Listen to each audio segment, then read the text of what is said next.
Днес телците ще се насладят на приятни изненади в личния си живот, които ще внесат радост и хармония. Професионалните ангажименти също ще вървят плавно. Така че се фокусирайте върху нови идеи и възможности.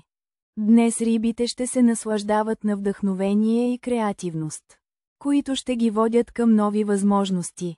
Позволете си да се свържете с интуицията си и да последвате желанията на сърцето си. Днес, лъвове, енергията ви е на върха и е време да блестите. Възползвайте се от магнетизма си, за да изградите нови връзки и да реализирате креативни идеи. Днес, козироги, ще усетите прилив на енергия и мотивация, което ще ви помогне да постигнете важни цели.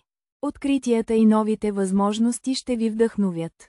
Така че не се колебайте да ги приемете с отворени обятия.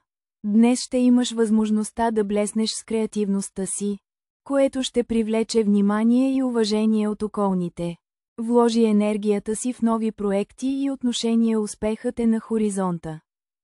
Днес близнаците ще бъдат особено креативни и изпълнени с енергия, което ще им помогне да постигнат нови висини в идеите си. Обградете се с приятели и споделете вдъхновението си, за да направите деня още повълнуващ.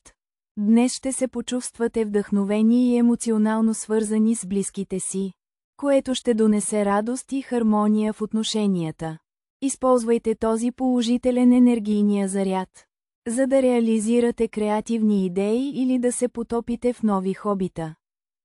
Днес девите ще усещат вдъхновение и креативност, което ще им помогне да се справят с предизвикателствата в работата. Вечерта е идеален момент за социални контакти и забавления с приятели. Днес ще се радвате на хармония в отношенията си, а идеите ви ще бъдат вдъхновяващи за околните. Не се колебайте да споделите своите мисли, защото те могат да донесат положителна промяна. Днес е ден за нови начала и смели решения. Скорпиони, вашата интуиция ще ви води към успешни начинания и позитивни срещи. Така че се възползвайте от енергията на момента. Днес е ден, изпълнен с нови възможности и приключения за стрелците. Отворете сърцето си за вдъхновение и не се страхувайте да следвате интуицията си.